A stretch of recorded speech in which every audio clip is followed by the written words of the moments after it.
With the new featured exotic armors list comes fresh builds, and with it, some that are whack and some that are wild. So let's talk about Fallen Sunstar.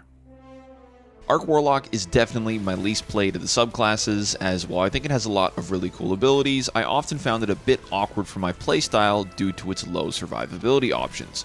When Ionic Sentry was introduced last season and Geomags were as dominant as they were, I gave it another shot and ended up loving it, starting to see the vision of what Arc offered. Now, with the most recent sandbox changes that classify summons like Arc Souls and Ionic Sentry as grenades, I think what Arc does has only gotten better, but I was still running into those survivability issues.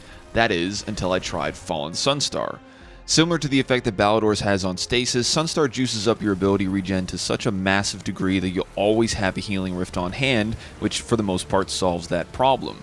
That regen also means you'll be chucking out grenades, melees, and sentries to clear rooms in seconds, and you can generate a huge amount of orbs to jack up your regen and healing even further. The combination of all the recent changes to the game in Bolt Charge, Ionic Sentry, the new stats, and summons counting as grenades has all led to Arc feeling better than ever before, and Fallen Sunstar feeling like the perfect exotic pairing. If you're unfamiliar, the way Sunstar works is that any ionic traces you create move faster and grant you additional ability energy while also giving energy to your nearby allies. Though it's an extremely simple trait, it doubles the base regen of your ionic traces, giving you a full ability back in as little as 3 or 4. Pair that with the right stats, armor mods, and fonts, and you'll always have something ready to go, be it a grenade, a sentry, a melee, or a rift. As you've likely noticed from the clips in the background, with all the arc damage going out and most of it being autonomous through your summons, adding in Trinity Ghoul as the exotic weapon of choice turns this into one of the most potent crowd clearing builds I've ever used. It's insanely fun, really fast paced, and all around cool, so let's go over the specifics so you know what I was working with. For aspects, I went with both Arc Soul and Ionic Sentry to take advantage of their new updates so I could crank my grenade stat and juice them up. With my armor rolls and using fonts, I was able to get my grenade stat up to 195 at max, netting a massive 62% increase in damage. With how well these abilities already work at base for clearing crowds or damaging single targets, you can see just how much of an impact these buffs make. Not to mention, it's pretty easy to have 2 sentries out at once if you're fighting in a big crowd. Ionic Sentry also causes a blinding explosion when you throw it, so you can use it to stun unstops, and it adds in bolt charge stacks every time it hits an enemy, upping your damage output even further. To play into that, I went with Spark of Ions to spawn Ionic Traces on any of those bolt charge kills, be it from the Sentry or otherwise. I also went with Spark of Discharge for traces on Trinity Ghoul kills, and to get extra bolt charge stacks when collecting those traces. With the overwhelming amount of arc damage going out, you'll be generating and activating bolt charge stacks at such a blistering pace that these fragments will give you the maximum amount of ionic traces possible to crank your ability energy with Sunstar. For my other fragments, I went with Spark of Resistance to keep me safe in tight moments, and Spark of Amplitude to generate orbs on rapid kills while amplified. Similar to Bolt Charge, you'll be causing so many rapid arc kills, you should always be amplified to take advantage of this. There's a few armor mods I think are really important for this build, which is Ashes to Assets to get a bunch of super energy anytime you kill with your Sentry or Soul, as well as Bolstering Detonation to get extra class energy back at the same time. As I mentioned, I used 2 grenade fonts to max out my summon damage, and 2 class fonts to max out my rift regen. I've talked about it a lot this season, but Bushido is once again my go-to armor set since it pairs so perfectly with Trinity Ghoul.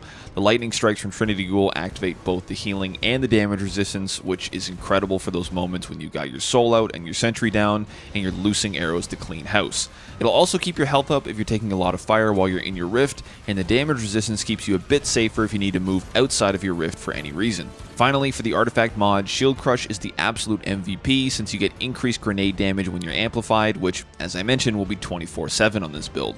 This buff does apply to your soul and sentry, which is fantastic, giving you an extra 25% damage on top. Elemental Overdrive is also a fantastic choice here since the goal is to generate as many ionic traces as you can, and each time you collect one, you'll get an extra 10% damage to your arc weapon damage. If you pair that with 2 arc surges, it'll net you around 25% total extra damage. Elemental Coalescence is great here too, since it's another option to generate an ionic trace, and paired with refresh threads, you can get even more ability generation off those traces. I would recommend Argent Quiver, but unfortunately it has a weird interaction with Trinity Ghoul, consuming all 3 charges every time you shoot.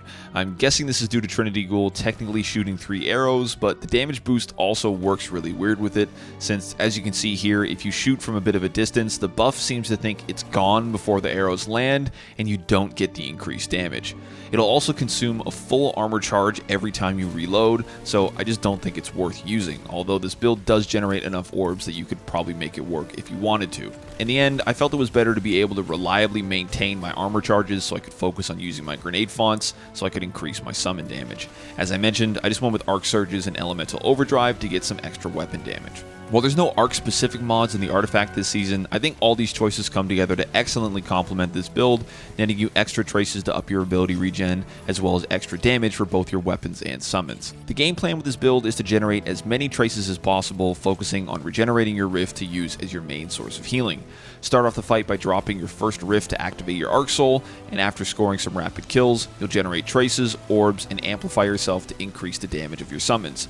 Once you've got enough for an Ionic Sentry, throw that out as well so you can start getting bolt charge stacks into the mix and generate even more traces. While your 2 summons are out, Trinity Ghoul should constantly have its perk active to cause lightning strikes, dusting massive amounts of enemies to keep you amplified while generating orbs and traces. Bushido will top up your health as you lock down your Rift and give you that extra damage resistance so you can stand your ground.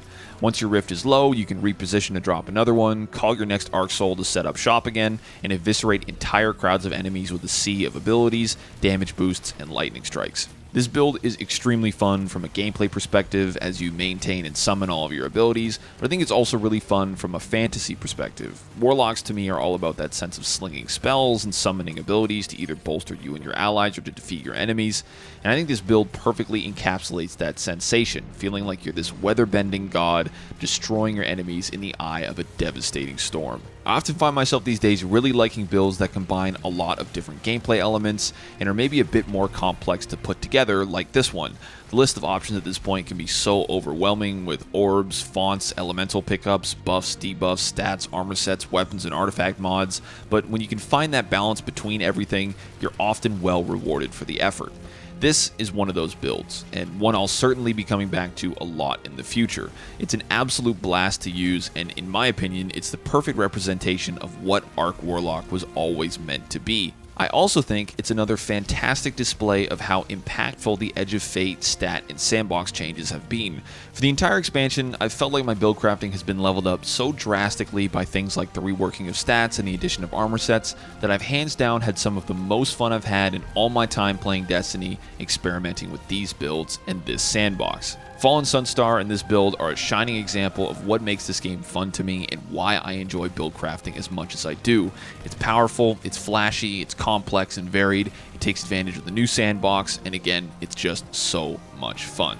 So with all that in mind, I'm happy to say that Fallen Sunstar is truly, electrifyingly wild.